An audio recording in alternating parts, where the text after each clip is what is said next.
welcome back to my channel. My name is Olori Lara, and today I'll be talking to us on how to live in peace with your neighbors. Who is your neighbor, or who are your neighbors? Your neighbors are people that stay close to you in your compound. It could be people that do business where you do business as well. It could be your neighbors in school, like hostel. It could be any other person that stays closer to you wherever you are.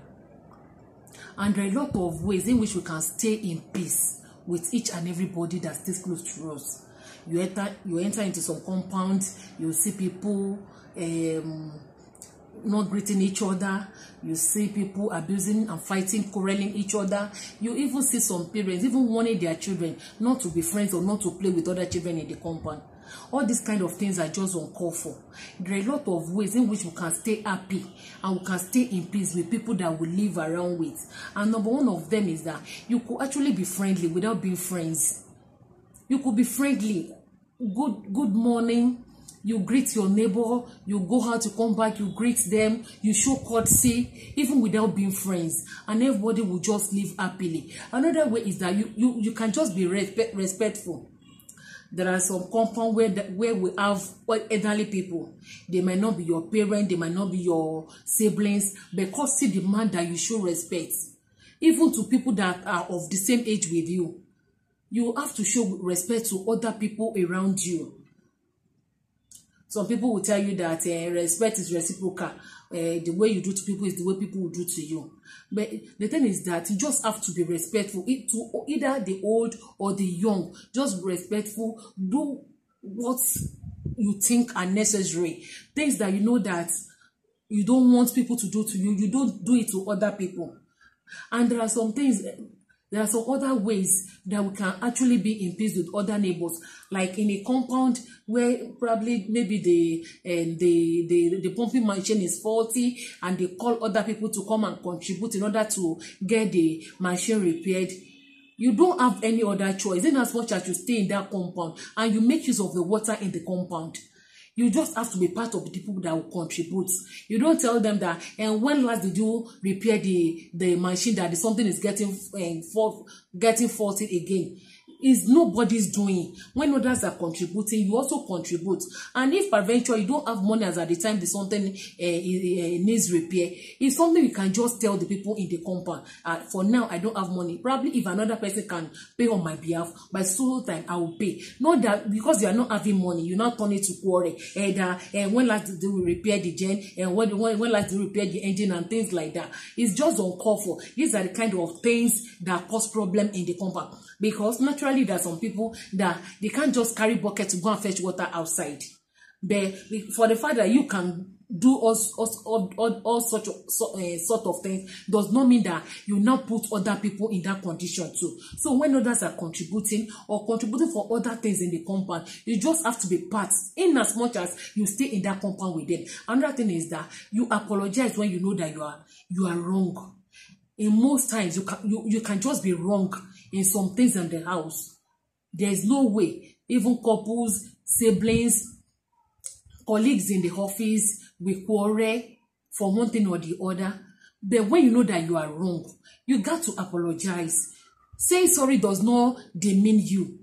When you know you are wrong, you say you are sorry. And the thing is that in your compound, in most houses where is always there, all these face me, I face you. A lot of things do happen. You see some people, they will pack all their shoes, their sandals, slippers, and everything, and they'll put it at their entrances. And you expect somebody that will sweep the next day to start packing all those kind of things. They are just so bad. They are not just okay at all. If you are going to your room in the night, you pack all your shoes and your sandals into your room so that it will be easier for the person that will be sweeping the next day to easily sweep and get away from the thing. There you see some people, they will litter the compound, they will dirty it because it's not their turn to sweep and things like that. All these things are not just necessary. And another thing is that you just need to be polite, understanding, and reasonable. Be reasonable with other people in the compound. What you don't want people to do to you, you don't do it to others. You don't just do it to others. And another thing is that always keep noise in your room at the minimum. You enter into some compound, you even think, moving closer to that compound, you even think maybe they're having a party. You just get there and see that there's nothing that is going on. It's just one person that will be playing music in his room. See, your comfort should not be another person's discomfort. How will you be playing music in your room? You never can tell. The neighbor in the next room might be reading. Someone might be sick in the next room and they are kind of trying to relax. Somebody might just be meditating or praying or doing any other thing in his room. You cannot just be playing music in your own room or your flat and you now make the noise so loud that it will be affecting the neighbors in the next room or in the next flat. All this kind of thing are not just okay. At times when I see people doing this kind of thing, I just say like, is this person not educated? But I discovered that it's not even as per being educated or not. This kind of thing is just moral. It's moral. Some people are educated, but the way they behave in a compound at times, you just sit and you just shake your head. So let's just try as much as possible to live in peace with our neighbors by doing things that are just normal.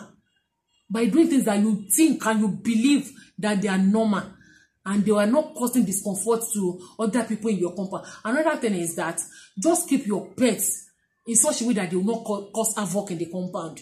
You see some people, they will be rearing animals like dog, and you will not change your dog.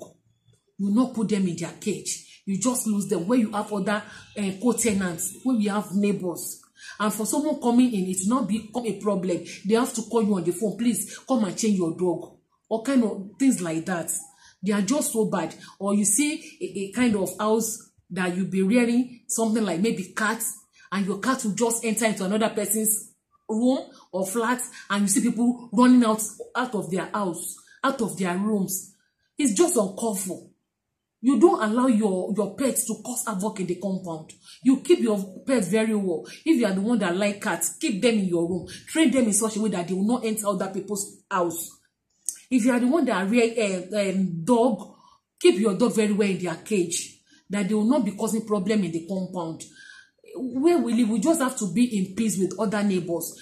Probably where you do business, just be in peace with them, greet them politely, do things that are reasonable and normal. And everybody will just be happy and will be friendly even without being friends. Here I stop this video today. If you enjoy it, kindly give a like, thumbs up, and subscribe to my channel. Thank you and God bless you. I'll see you in the next video. Bye for now.